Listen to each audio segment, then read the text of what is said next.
Bendito seja o nosso Senhor. Esse Deus que nos amou a despeito de quem éramos e a despeito de quem somos. Nós podemos glorificar ao Senhor com um coração alegre, porque o Senhor não apenas nos visitou um dia, o Senhor habita conosco em todo o tempo. E é isso que nos faz reunirmos como igreja para o adorar, para render graças ao seu nome. Eu gostaria de tratar com os irmãos nessa noite a respeito da mesa do reino. Nós acabamos de cear, e isso é importantíssimo para a nossa compreensão do texto ao qual nós leremos. E nós perceberemos que na mesa do reino não há lugar para pessoas indignas, mas há alguém que garante para os indignos um lugar. E isso é evangelho, isso é graça. Quando nós olhamos na história da igreja, nós encontramos um dos avivalistas contemporâneo de Jonathan Edwards e dos irmãos Wesley, George Whitefield, conhecido por todos pela sua poderosa voz, pela sua eloquência, pela sua pregação ao ar livre, especialmente nas minas de carvão. Mas o que poucos sabem é que esse grande pregador era também um excelente pastor. Porque quando as portas das catedrais se fecharam para ele, ele foi para as praças, ele foi para as minas de carvão pregar a pessoas ao qual careciam ouvir do reino de Deus. E Whitefield, ele conta uma história de que ele tinha um amigo que ele foi visitar, um amigo que estava enfermo, um amigo já idoso. E esse amigo relata para ele o seguinte: Senhor Whitefield, eu estive por tanto tempo em busca da mesa do Senhor, e quando eu me assentava na mesa da ceia para comer do pão e tomar do cálice, eu sentia que ao mesmo tempo eu estava muito distante do Senhor, que eu não estava tão próximo como eu poderia estar. E ele demonstra que sempre esteve desejoso de partilhar do pão e do cálice. E nesse desejo insaciável por estar mais próximo da mesa do Senhor, ele diz naquele momento de enfermidade para Whitefield o seguinte: Senhor Whitefield, eu percebo que eu estou muito próximo de encontrar com o meu Senhor, e agora eu tenho uma maior noção daquilo que me espera. O que me espera agora é um banquete, eu já posso vislumbrar esse banquete, mas eu sei e ainda reconheço que eu não sou digno. Mas o Cordeiro garantiu o meu lugar. E Whitefield conta essa história dizendo que ele saiu daquele lugar com lágrimas nos olhos. E ele se lembrando disso, se lembrando dessas palavras, ele diz que a mesa do Senhor, ela é um grande convite. E ele prega exatamente no texto que nós leremos nessa noite. E quando ele prega nesse texto que nós leremos de Mateus 8, ele exclama as seguintes palavras àqueles que os ouviam: ó irmãos, haverão muitos que virão do Oriente e do Ocidente, se sentarão com Abraão, Isaque e Jacó. Não serão os poderosos, nem os sábios segundo o seu coração, mas aqueles que reconhecem o chamado do Cordeiro e confiam em sua palavra. Esses são aqueles que se assentam à mesa do Senhor. A pergunta que se coloca diante de nós é simples: como que essa promessa nos beneficia e nos impacta hoje? E é sobre exatamente isso que nós vamos refletir. A nossa indignidade, mas ao mesmo tempo a graça do Cristo que é digno e nos garante assento em um lugar que, pelos méritos humanos, pela sabedoria humana, jamais teríamos acesso. Que a mesa do Senhor, a presença do Senhor, como bem foi dito pelo servo de Deus aqui no início, nós não convidamos para a nossa casa pessoas que nós não gostamos.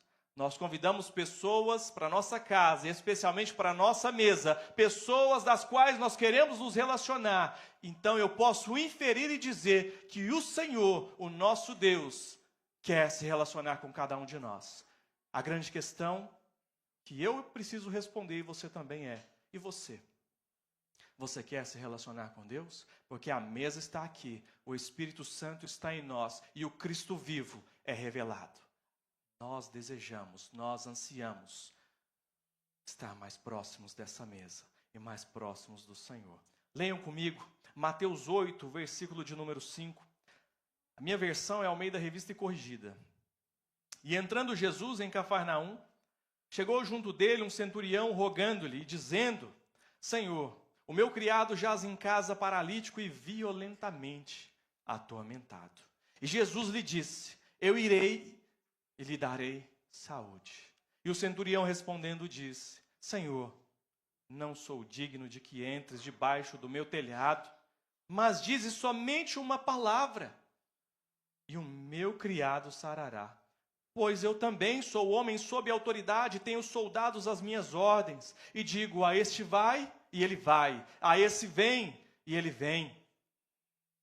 E ao meu criado faze isto, e ele faz. E maravilhou-se Jesus, repito, e maravilhou-se Jesus, ouvindo isso, e disse aos que o seguiam: em verdade vos digo, que nem mesmo em Israel encontrei tanta fé. Mas eu vos digo que muitos virão do Oriente e do Ocidente, assentar-se-ão à mesa com Abraão, Isaque e Jacó, no reino dos céus. E os filhos do reino serão lançados nas trevas exteriores. Ali haverá pranto e ranger de dentes. Então disse Jesus ao centurião: vai, e como creste, te seja feito. E naquela mesma hora, o seu criado sarou. Palavra de Deus. Pai Santo, a Tua palavra foi lida e o nosso coração carece de iluminação. Nós carecemos do Teu auxílio e da Tua graça, da Tua misericórdia, do Teu amor, da Tua provisão para entender, mas sobretudo, para viver a Tua palavra. Confiando, ó Deus, que a Tua palavra é suficiente, pois o Senhor mesmo nos deu a Tua palavra, que em última instância é o próprio Cristo Jesus. E pelo amor do nome de Cristo, que o Senhor nos faça entender que nós estamos sob a Tua autoridade, mas também sob o Teu amor. Que o Senhor, ó Deus, nos envolva nas páginas da Escritura e crave no nosso coração a Tua palavra, para que amanhã, segunda-feira, possamos viver sabendo que apenas uma palavra do Senhor pode mudar o nosso dia, a nossa manhã, a nossa semana, pode mudar a nossa vida. Senhor Deus, glorifica o Teu nome. É o que nós pedimos. Em nome do amado Jesus. Amém. Meus irmãos, a mesa do Senhor, ela antecipa algo extraordinário. Ela antecipa um encontro celestial, mas enquanto esse encontro não acontece, eu e você precisamos ser fortalecidos. E a nossa esperança, ela está sendo sempre fortalecida nas promessas do Senhor. Quando nós ceamos, nós anunciamos a morte de Cristo. Até quando? Até que Ele venha. Qual é a grande promessa? Não é fazer você rico, não é fazer você prosperar, não é muitas vezes trazer a saúde física. Essa não é a grande promessa. A grande promessa é que em meio à tristeza, que em meio à dor, que em meio ao sofrimento, que em meio à falta de dinheiro, que em meio a todas essas mazelas que nós experimentamos, Cristo é a grande promessa que virá uma segunda vez e nos resgatará. Mas enquanto Ele não vem, Ele se revela a nós por meio da ceia, por meio do seu corpo, fazendo com que cada um de nós experimente as dádivas da graça. Experimentar Cristo é poder cultuá-lo, sabendo que sim, Ele está presente. Nós acabamos de ouvir a palavra do Senhor, uma palavra que o autor aos Hebreus diz que é viva, que ela é eficaz, que ela é concreta, que ela não é superficial, que ela realmente corta juntas e medulas. Mas a minha pergunta, essa palavra é suficiente? A palavra que nós lemos a respeito de Cristo nessa narrativa é suficiente? Será que a palavra de Cristo tem sido suficiente para nós? Ou será que eu? Ou será que você? Será que nós estamos buscando sinais Será que nós estamos buscando mais coisas a respeito de Deus para podermos nos agarrar nele? Para podermos então confiar? A palavra de Deus, ela exalta o próprio Cristo, porque demonstra que ele é fiel ao seu nome, ao seu compromisso, à sua aliança, e o seu povo pode ficar em paz, porque sabe que esse Deus fiel é o seu Deus. E eu quero olhar com os irmãos como Cristo trabalha, como que ele age, especialmente nesse caso, com um homem de autoridade como o centurião. Quando vocês observarem os versículos 5 a 9, vocês têm uma cena muito clara, que é Cristo revelando a sua autoridade a quem reconhece a sua palavra. Talvez você ainda não tenha percebido diante de quem você está todos os dias na sua vida. Talvez você ainda não tenha percebido quem realmente é Cristo e a autoridade que Cristo tem e aquilo que Cristo pode fazer, mas acima de tudo, quem Ele é. Deus de Deus, luz de luz. Esse é Cristo. E nós temos perdido de vista essa autoridade de Jesus, mas nós podemos encontrar isso novamente. Quando a nossa fé, ela é moldada, aperfeiçoada pela palavra. A verdadeira fé, ela reconhece sempre a autoridade de Cristo. E mais, ela não apenas reconhece, ela descansa. Porque não adianta nada você reconhecer que Cristo tem poder e não descansar nas suas promessas. Talvez você esteja esperando que Deus te dê um namorado, um marido ou uma namorada. Será que é esse tipo de promessa que a Bíblia apresenta? Talvez eu esteja esperando que Cristo me dê mais condição financeira para fazer algo mais, ou para servir a Deus melhor. Será que é esse tipo de promessa que Deus tem para nós? Talvez também esse seja o seu caso, mas não é esse tipo de promessa que Deus tem para nós. Não é. Deus, ele é fiel às suas promessas. E a promessa, o compromisso que ele faz com cada um de nós é nos sustentar em meio à caminhada, é nos sustentar enquanto o aguardamos, é estar conosco, ao nosso lado. E nós podemos perceber que isso só é possível com base na sua autoridade. Talvez vocês gostem muito de um dos irmãos aqui, vou usar o Rafa de exemplo. Rafa, exímio pregador. E talvez muitos gostem do Rafa, mas nem assim é possível que o Rafa, com a sua autoridade, sustente os irmãos. Não é possível que um pastor humano sustente os irmãos e assegurem a salvação dos irmãos. Apenas Cristo é capaz de fazer isso. E é por isso que em toda pregação, em todo domingo, em todo culto, Cristo tem que ser proclamado, exaltado, sempre. E quando nós olhamos para isso, nós percebemos que está diante de nós um dos textos mais notáveis, aonde um homem que em tese não iria apresentar fé alguma, ele apresenta uma fé que maravilha o Senhor Jesus. Isso é extraordinário. A fé que maravilhou o Cristo vivo não foi a fé dos judeus, não foi a fé de um fariseu, não foi a fé de um saduceu, não foi a fé de um clérigo.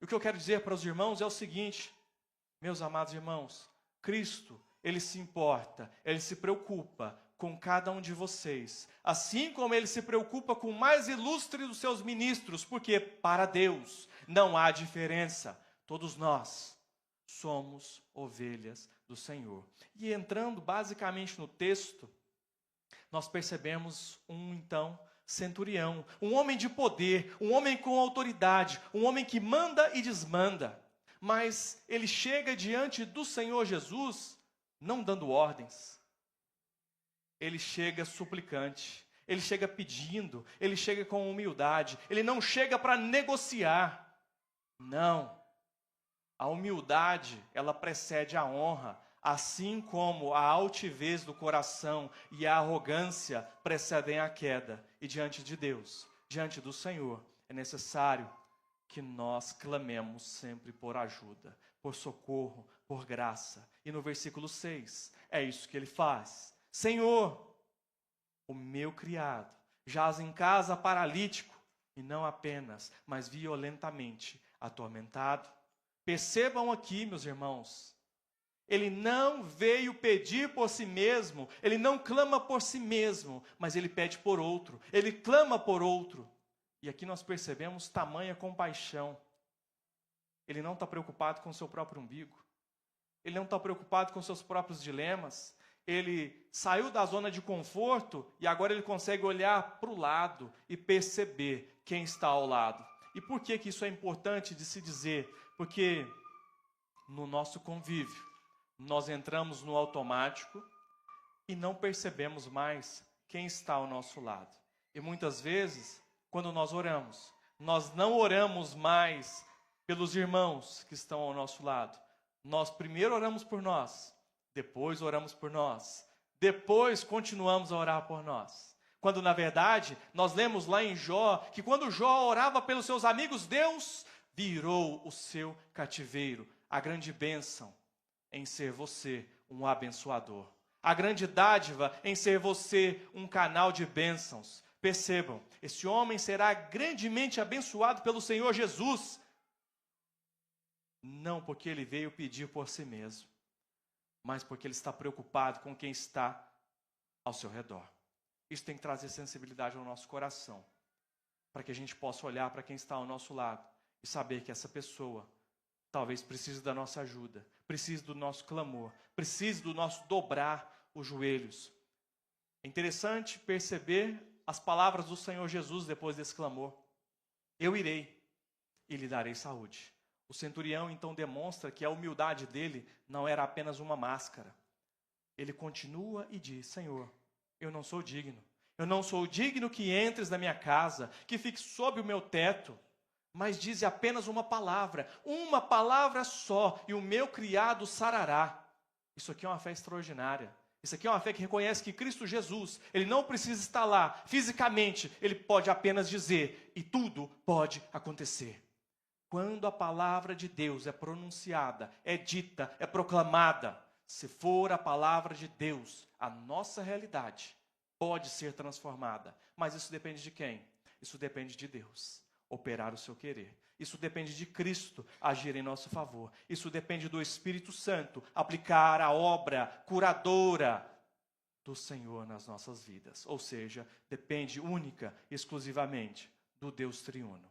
A verdadeira fé, amados irmãos, ela se submete à autoridade de Cristo. Todas as vezes que nós chegamos diante do Senhor, achando que somos muito espirituais, achamos que somos muito bons, mais belos, meus irmãos, não é a forma de se chegar diante de Deus. A verdadeira fé, ela não discute com o Senhor. A verdadeira fé, ela aceita a vontade do Senhor. A verdadeira fé se submete. E o centurião, ele tem essa postura. Ele não discutiu.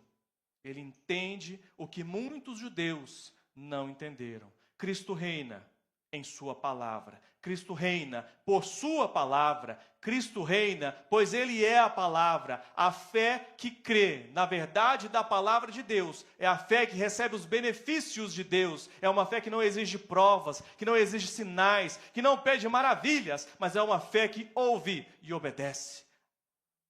Eu estou disposto a ouvir e obedecer? Meus irmãos, enquanto não ouvirmos, prontos a obedecer, dificilmente nós teremos uma fé que encontra os benefícios que o Senhor tem para nós. Se nós confiamos que Cristo tem toda a autoridade no céu e na terra, como dizemos, como a Bíblia declara, como os credos escrevem, por que nós ainda não confiamos plenamente nas promessas do Senhor? Ele tem toda a autoridade. Confie nas promessas do Senhor. Talvez você se pergunte, mas que promessa? Eu serei seu Deus e vós sereis meu povo. Essa é a grande promessa. Por que grande promessa? Talvez você olhe assim e diga, o que isso quer dizer? Isso quer dizer que se Ele for o nosso Deus, nada nos faltará. Isso quer dizer que se nós formos o seu povo, a sua vontade soberana para a nossa vida será perfeita.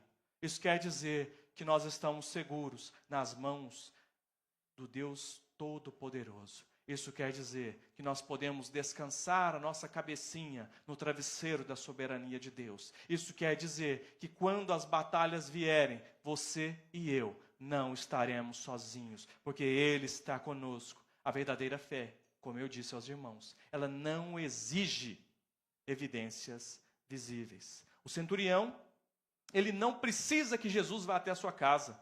Ele não precisa de sinais adicionais. Ele simplesmente crê. Da mesma forma, a nossa fé, ela deve se apoiar, não no que nós vemos, mas no que nós cremos. Tem muita gente pedindo sinal. Tem muita gente pedindo maravilha. Tem muita gente dizendo, Deus, eu quero te ver.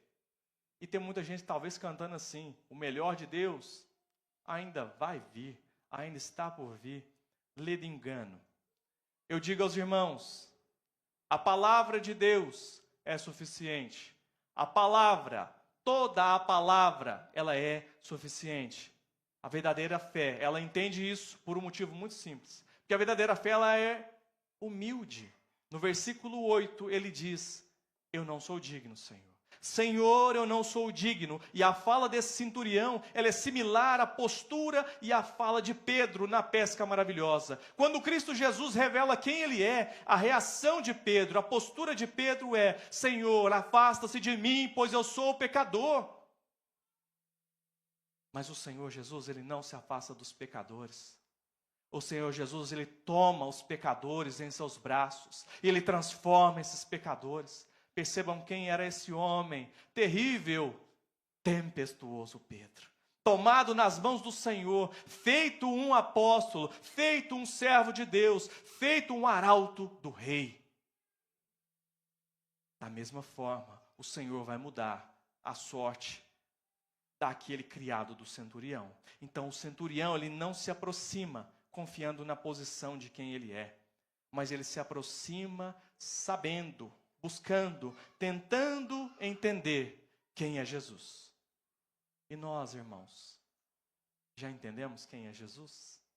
Já entendemos o que Cristo fez e aquilo que Ele faz, aquilo que Ele pode fazer em nós? Permitam-me, meus irmãos, perguntar a cada um de vocês, com amor e respeito, vocês têm essa fé? Essa fé humilde?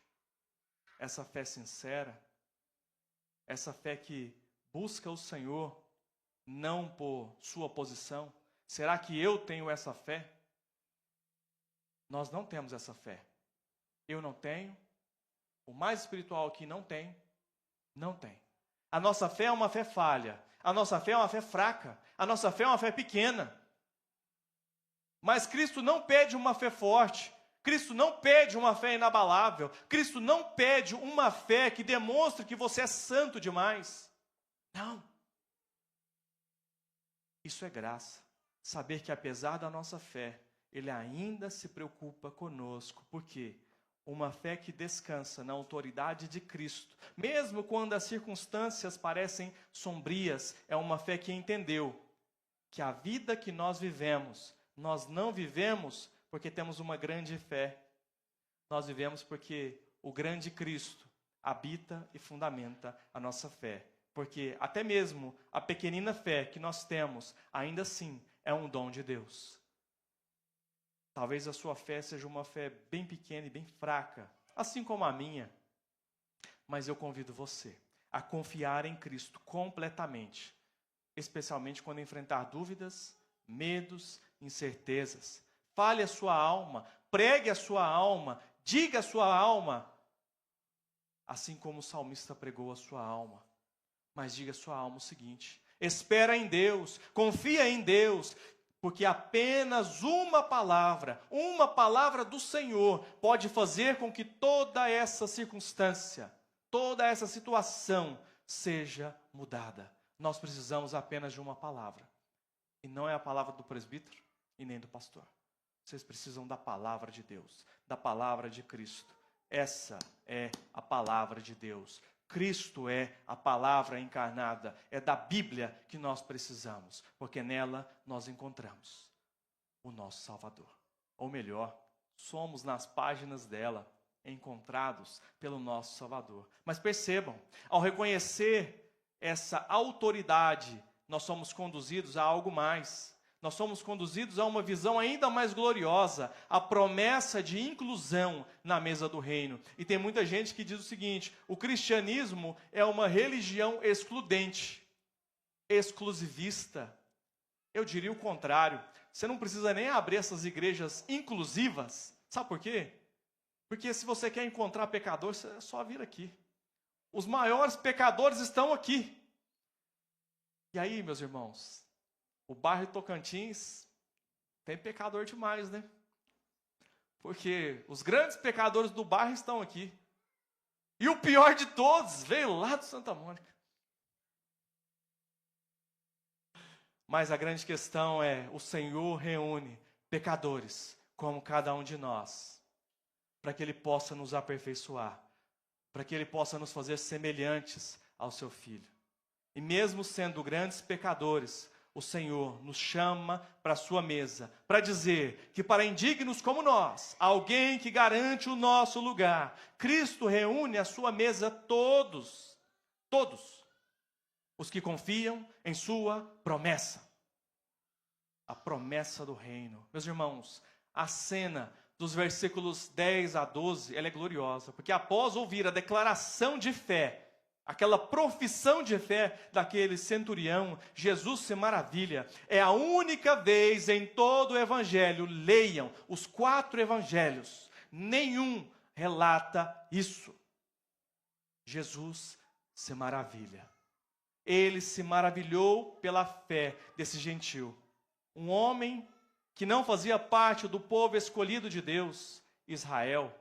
Um homem que, em tese, era olhado, visto pelos judeus e rejeitado. Mas ainda assim, o Senhor Jesus olha para aquele homem e se maravilha com a sua fé. A fé, ela nasce de onde nós menos esperamos. Talvez você olhe para o pior dos pecadores que mora do lado da sua casa, ou talvez dentro do seu lar, e diga: talvez é impossível que suscite-se fé no coração dessa pessoa. Mas será mesmo que é impossível?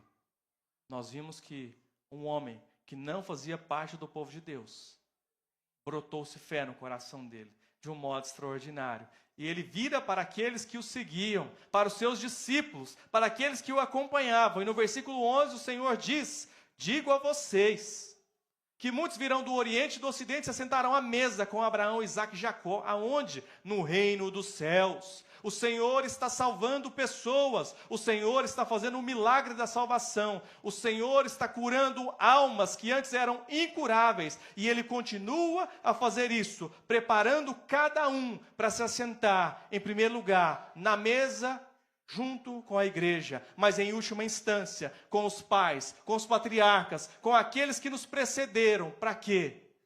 Para a glória do seu nome, mas para que nós possamos perceber: há lugar à mesa, há espaço para mais um grande pecador. Eu tive um professor no seminário, que já faleceu, Reverendo Luiz Fernando.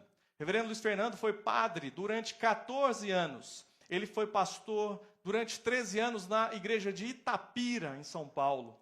E durante uma evangelização que Reverendo Luiz Fernando estava fazendo, ele era o pastor da central da cidade, e nessa evangelização veio uma pessoa ali irritada, desnorteada, não gosta de crente. Sabe quando você sai para evangelizar, que tem gente que bate a porta, não quer nem ouvir, na hora que vê você, acha que é um testemunho de Jeová? Aí ele corre. Então, é basicamente assim, só que ele correu ao contrário. Ele foi até o Reverendo Luiz Fernando, ele falou o seguinte: você que é o pastor aí da central? Você que é o pastor desse povo? Aí ele falou assim: sou eu mesmo, por quê? Aí ele falou o seguinte: esse povo é um bando de hipócrita. Aí ele olhou para o rapaz e disse: rapaz, eu achei que você ia falar uma coisa pior. Você falou só que eles são hipócritas. Aqui tem homossexual, tem mentiroso, tem adúltero, tem pecador da pior espécie. Mas sabe qual que é a diferença deles para um hipócrita como você? É que cada um deles entregou os seus pecados para o Senhor Jesus. Mas quer saber de uma coisa? Tem lugar para mais um hipócrita na nossa igreja. Segundo o relato Luiz Fernando, esse homem, ele não apenas se converteu, pior de tudo, ele virou diácono. Rapaz, não bastava converter, tinha que virar diácono. E ele virou diácono e ele foi um excelente diácono, segundo o reverendo Luiz Fernando. Eu amo essa história porque essa história mostra que sempre tem lugar para mais um. Sempre tem lugar para mais um na casa de Deus, na mesa do Senhor. Os fariseus olham e pedem sinais. Os fariseus olham e dizem, ele se assenta com pecadores. Mas os pecadores percebem que aquele que é santo, santo, santo, quer se relacionar. E quando aquele que é santo 3 vezes deseja se relacionar, é impossível que aqueles que se aproximem dele permaneçam iguais. O seu pecado será deixado para trás. A sua culpa não mais te perseguirá, porque Cristo Jesus, ele leva a nossa culpa, ele perdoa os nossos pecados e ele nos dá um lugar de honra aonde nós não merecíamos. E quando percebemos isso, nós percebemos o alcance da salvação. Ela tem alcance universal, mas ao mesmo tempo, ela é de aplicação pessoal. Não adianta você querer e orar sem parar o seguinte, eu oro dependendo da fé dos meus pais. Não. A fé ela é individual, ela não é universal. O Senhor te salvou. E o que você precisa perceber é que agora você faz parte da grande comissão. A grande comissão é a comissão daqueles que anunciam, que proclamam, que pregam, que vivem, que encarnaram o amor de Cristo Jesus. E é vivendo dessa forma que nós evidenciamos que nós não somos suficientes, mas a palavra é. Que nós somos imperfeitos, mas Cristo é perfeito. Que nós falharemos, mas Cristo já venceu. E a despeito das nossas falhas, dos nossos pecados, nós podemos elevar tudo a isso a Ele, sabendo que Ele nos segura. Meus irmãos, a fé é indispensável. Uma fé fraca, uma fé frágil, mas ainda assim, uma fé. A sua fé, como eu disse, alguns dizem o seguinte, você tem que ter uma fé inabalável. Me mostre um homem com uma fé inabalável. Eu não conheço nenhum. Eu não tenho uma fé inabalável. Eu não conheço homens de fé inabaláveis. Eu conheço homens pecadores, sustentados pela graça e por uma fé salvadora. E eu pergunto a vocês, meus irmãos, a sua confiança, ela está na tradição? A sua confiança, ela está na sua família? A sua confiança está na fé dos seus pais? Ou a sua confiança está em Cristo Jesus? Porque a nossa confiança, ela precisa estar no nosso Senhor. Meus irmãos, a inclusão na mesa do reino, ela é um ato de graça soberana. Ninguém é digno, como eu disse. Ninguém é digno de se assentar à mesa com os pais, Abraão, Isaque e Jacó.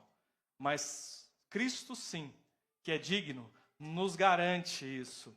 Em sua infinita misericórdia, Ele nos chama para estar junto com Ele. E a promessa, meus irmãos, essa promessa de inclusão, ela exige uma resposta de fé e obediência. Nós precisamos estar atentos para obedecer e prontos em todo tempo para servir o Senhor, porque a mesa do reino é basicamente um testemunho do poder de Deus. E é ruim quando a gente fala mal da igreja, né? Eu vou falar mal de vocês agora. Eu olho para vocês, gente, de verdade, do fundo do coração. Eu vejo gente impossível de ser salva. Impossível. Mas quando eu olho para dentro de mim, aí eu percebo que era impossível mesmo. Porque eu conheço os meus pecados, mas eu não conheço os seus. Mas o nosso coração é igualzinho. É pecador demais. Só que nós temos algo em comum também. Para o nosso grande e profundo pecado, para a nossa grande e terrível mazela, nós temos em comum um grande, sublime, majestoso, glorioso Senhor Jesus. Aleluia, aleluia. Nós temos um grande e poderoso Senhor, capaz de fazer com que homens e mulheres que eram impossíveis de serem salvos, agora fossem salvos. Meus irmãos, se de tudo que eu disser, vocês ouvirem apenas Cristo, Cristo, Cristo, Senhor e Salvador, isso é suficiente. Suficiente. Porque Cristo é suficiente para todas as nossas demandas. Porque a salvação de Cristo é a única coisa que nós precisamos. Quando nós chegamos no versículo 13, nós percebemos que Ele, e apenas Ele, cumpre toda a promessa com a autoridade da sua palavra. Nós chegamos agora ao ápice dessa narrativa, ao ponto culminante, depois de destacar a fé extraordinária do centurião e se maravilhar, apresentar essa promessa à mesa do reino, Jesus ele conclui com uma declaração muito simples. Versículo 13 deixa isso muito claro. Vá. Como você creu, lhe acontecerá. Vai. E como creste, lhe seja feito. Naquele mesmo momento, o servo foi curado. Aquele homem buscava uma bênção física, mas ele encontrou uma dupla bênção, uma bênção espiritual, porque ele encontrou no Senhor o verdadeiro Salvador. E ao mesmo tempo, ele encontrou do Senhor os benefícios que traz a salvação e uma fé salvadora. Nós precisamos, em todo tempo, confiar no Senhor. Acreditar e crer que a palavra de Cristo, ela é fiel. Nós cremos que ela é fiel, nós precisamos proclamar e viver que a palavra de Deus é fiel. O versículo 13 deixa claro para nós que a palavra de Cristo é suficiente. E eu volto no ponto. Tem muita gente pedindo sinais. Tem muita gente pedindo milagres no aspecto, me perdoe os irmãos pentecostais, mas no aspecto extraordinário de ser. Não precisamos de sinais. Sabe por quê? Quem pede sinal? E a Bíblia diz quem pede sinal? Quem pede sinal é fariseu. Jesus, me dá um sinal que eu vou crer. Me dá um sinal que eu crerei. Não. E ele diz, eu não vos darei sinal. O sinal que eu vos darei é o sinal de Jonas. E qual é o sinal de Jonas? Jonas esteve 3 dias no ventre do peixe. E de lá ele saiu. E aí ele cumpriu a vontade de Deus. E Cristo? Cristo esteve 3 dias no ventre da terra, mas ao 3º dia ele rompeu, ele ressuscitou, ele destruiu a morte, ele destronou aquele que era o Senhor dos nossos corações. Ele é o Senhor que vive, e o grande sinal é a sua ressurreição. Aqueles que pedem sinais, que encontrem Cristo. Para aqueles que pedem maravilhas, que Cristo encontre você, para que você perceba que Cristo, e apenas Cristo, Ele é suficiente. Porque a sua palavra, ela é eficaz, a sua palavra, ela é imediata. E quando Cristo fala, as coisas realmente acontecem. Porque quando Cristo falou, aquele homem foi curado. Sabe o que você precisa? Sabe o que eu creio? Sabe o que eu preciso? Crer. Nós precisamos crer. E acima de tudo, a palavra de Deus, a palavra de Cristo, ela é irrevogável. Se Cristo falou, não há potestade, não há anjo, não há pessoa, nada pode fazer com que a palavra de Cristo caia por terra. O que isso significa? Significa que Cristo não sugere. Isso significa que Cristo não está pedindo. Isso significa que Cristo não está desejando. Isso significa que Cristo decreta. E aquilo que Ele fala é um decreto. Ele disse, seja curado. E ele foi curado. Sabe o que você precisa? Confiar no decreto de Deus, na vontade de Deus. E permanecer confiante nisso. Porque desde a criação nós percebemos que a palavra de Deus tem poder. E apenas a palavra de Deus tem poder. Porque lá no Gênesis ele diz, Vaiomer Elohim Yehior, Vayehior. E disse Deus, haja luz. E o que aconteceu? Houve luz. Nós precisamos da palavra. Se apegue à palavra, se apegue a Cristo, se apegue àquilo que Ele prometeu, porque aquilo que Ele prometeu está na palavra. E quando você se aproximar do Senhor, aproxime-se com humildade, mas com lábios cheios de louvor, para contemplar, para dizer que a palavra de Cristo tem poder. Dessa mesma forma que Ele trouxe luz ao mundo, que Ele curou aquele homem, Ele continua curando hoje. Ele continua salvando hoje, mas eu e você precisamos estar sob a sua autoridade. Se a palavra de Cristo, ela é suficiente para curar, salvar e garantir um lugar no reino de Deus, por que que o meu coração e o seu se inquieta? Pregue ao seu coração nesse momento. Cristo é suficiente. Fale ao seu coração e à sua alma. Cristo é a quietude que eu preciso. Cristo é tudo o que eu necessito. Não deixe minha alma, não permita meu coração que as preocupações do amanhã roubem a alegria do hoje. Viva o hoje, desfrute o hoje. Tenha comunhão com quem está ao seu lado hoje. Preocupe-se com quem está ao seu lado hoje. E eu convido os irmãos a desfrutarem dessa grande promessa, porque tudo isso é o amor de Deus sendo revelado. O apóstolo Paulo ele deixa isso muito claro. E eu quero ler para os irmãos e com os irmãos. Romanos 8, 31 a 39. A palavra de Deus nos diz assim: que diremos, pois, à vista dessas coisas? Se Deus é por nós, quem será contra nós? Aquele que não poupou o seu próprio filho, antes por todos nós o entregou, porventura não nos dará graciosamente com ele todas as coisas? Quem intentará acusação contra os eleitos de Deus? É Deus quem os justifica. Quem os condenará? É Cristo Jesus quem morreu, ou antes, quem ressuscitou, o qual está à direita de Deus, e também intercede por nós. Quem nos separará do amor de Cristo? Será tribulação, ou angústia, ou perseguição, ou fome, ou nudez, ou perigo, ou espada? Como está escrito: por amor de ti somos entregues à morte o dia todo, fomos considerados como ovelhas para o matadouro.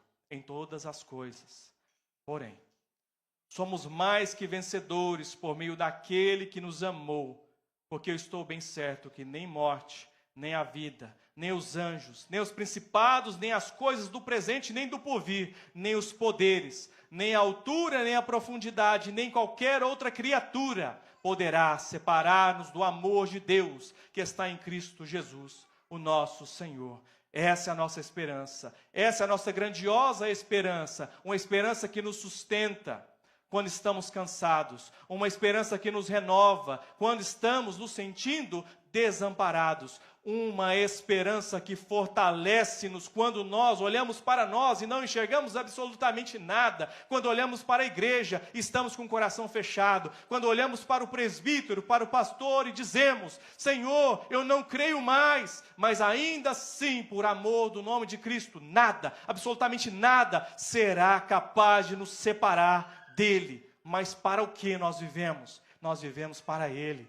E nós estamos na missão com ele. E nós somos chamados para essa missão. E no último e grande dia, nós ouviremos dele, porque ele nos amou.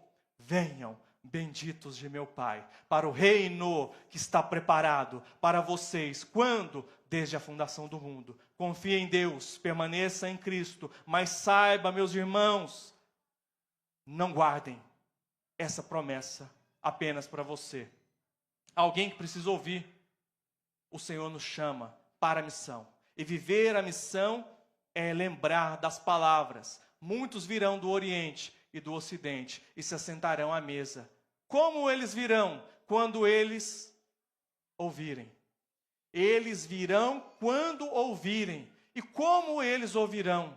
Quando nós pregarmos. É você que tem que pregar, sou eu que tenho que pregar, porque há lugar na mesa do Senhor para pecadores redimidos como eu e você. E nós diremos: venham para o banquete, porque tudo já está preparado para cearmos com o nosso Deus. Que o Senhor, nosso Deus, nos ajude a viver a missão que Ele preparou para nós. Em nome do Pai, do Filho e do Espírito Santo. Amém.